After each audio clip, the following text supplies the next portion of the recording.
You leave one party early, and for the next 5 years you slowly attend fewer and fewer events, until social rooms don't just tire you. They start to feel dangerous.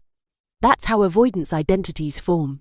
You sit in the car afterward wondering, what's wrong with me? Everyone else stayed. Everyone else seemed fine. But your brain felt like it ran a marathon. Here's what most people don't realize. Nothing is wrong with you. About 15–20% of people are wired to process social and emotional input more deeply. If you're in that group, crowded rooms don't just feel busy. They feel consuming. And that wiring changes how you should design your social life. Picture a 20-person family dinner. Conversations overlap. Someone laughs loudly. An uncle says, "You're too sensitive." Meanwhile, your brain is calculating exits, tracking tone shifts, reading micro-expressions like a high-resolution security camera scanning every face. While others follow one conversation, your system opens 20 emotional tabs at once. For years you were told you're antisocial. The truth? You were never antisocial. You were overstimulated. Psychologist Elaine Aron calls this trait sensory processing sensitivity. Brain imaging research shows stronger activation in regions linked to awareness and empathy. In simple terms, your brain is not weaker. It is more responsive. That minority wiring isn't a flaw. It's a pattern. And here's the irreversible decision. Stop introducing yourself, internally or externally, as bad at socializing. Replace it with selectively social. That shift isn't cosmetic. Labels influence prediction. Your brain constantly predicts how environments will feel. If the label is, "I can't handle people," your nervous system prepares for threat. If the label is, "I manage high-input environments strategically," your brain prepares for regulation. Because your brain integrates more signals, it burns more energy. That's why two people can attend the same event and leave with opposite reactions. Same room. Different processing load. Result first, same event, different exhaustion, because the processor is different. So instead of withdrawing completely, adjust one variable. For the next week, before any gathering, write one sentence: "My brain processes more data. I will manage input intentionally." You are not running from people. You are managing bandwidth. Let's make this concrete. Two people walk into a networking event. One notices the volume and the number of faces. The other notices tone shifts, tension between colleagues, the slight pause before someone answers. That second brain is like a courtroom stenographer, recording every emotional word, not just the verdict. Depth of processing requires metabolic resources. The more signals your brain integrates, the more energy it consumes. Overstimulation is not weakness, it is a predictable outcome of high data intake. Now let's talk chemistry, but keep it simple. 2 Saturday nights. One person leaves a concert buzzing. Another leaves drained. Same music, different nervous systems.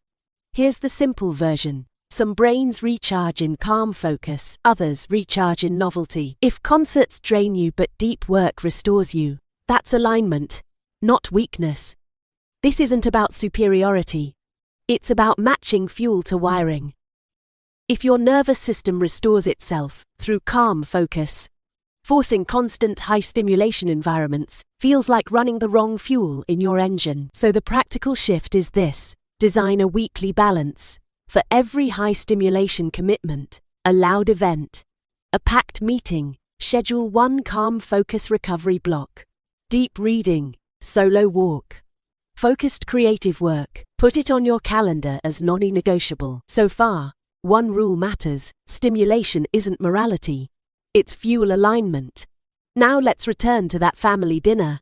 But this time, watch what your brain is doing in real time. You walk in. A cousin is venting about work. 2 relatives debate politics. A child is crying in the kitchen. Your mirror system, part of how empathy works, activates as you observe each emotional cue. When someone is tense, your brain partially simulates that tension. You don't just see stress. You feel an echo of it. In a one-on conversation, that's powerful. In a room of 30 people, it's like 30 browser tabs open at once. One tab, no problem. 30. The system slows down, foggy, irritable, suddenly exhausted. Not because you're prosocial, because your processor is busy. High empathy sensitivity. Increased emotional simulation. Higher cognitive demand. Faster depletion in high-density environments. Your exhaustion is data. It's feedback about bandwidth, not a character flaw. Sensitivity is not fragility, it's high-resolution perception, and high-resolution perception is an asset. In the right context, in a quiet coffee shop, you might sense the slight pause before a friend says, "I'm fine," and gently ask, "Are you sure?" In leadership, you notice subtle shoulder tension when a deadline is mentioned, and address burnout early. In therapy, teaching, parenting, this awareness becomes precision. Same trait. Different structure, so what do you do in crowded spaces? Narrow the signal. Choose one person. Engage deeply for 10 minutes. Physically orient toward them. Reduce room scanning.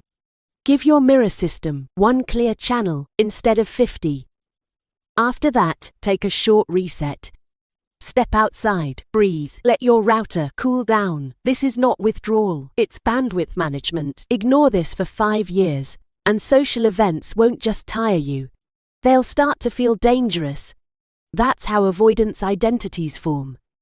Your nervous system begins associating crowds with overload, and your world quietly shrinks. When you treat empathy like a system with limits, guilt decreases, strategy increases. Now let's sharpen something important: solitude. Research distinguishes between chosen solitude and avoidant sits-based isolation. The behavior looks identical. The motive changes the outcome.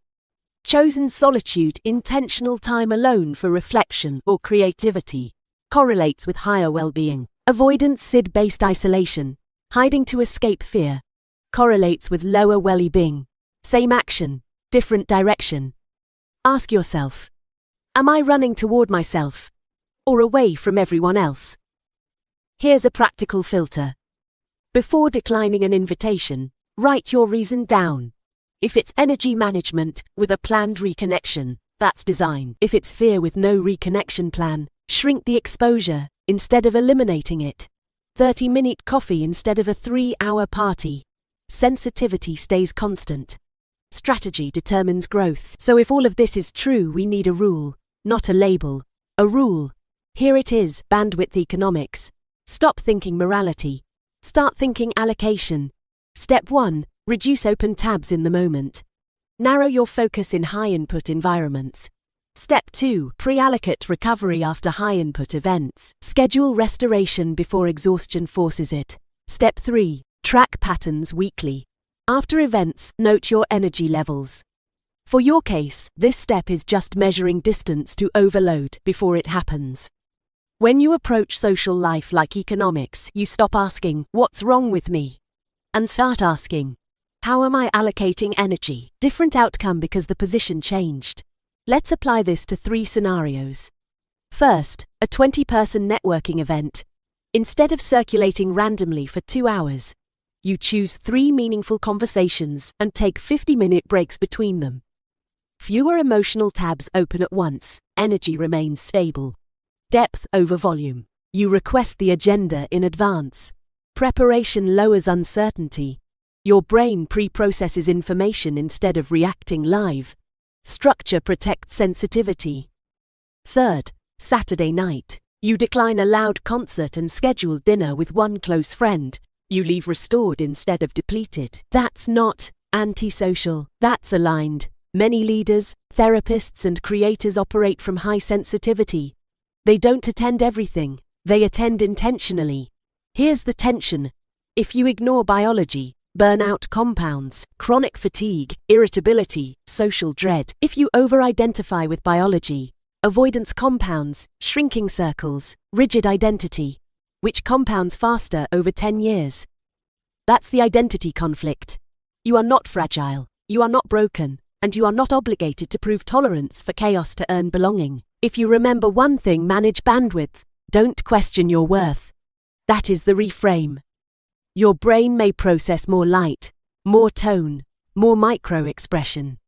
The image is richer, but the file size is larger.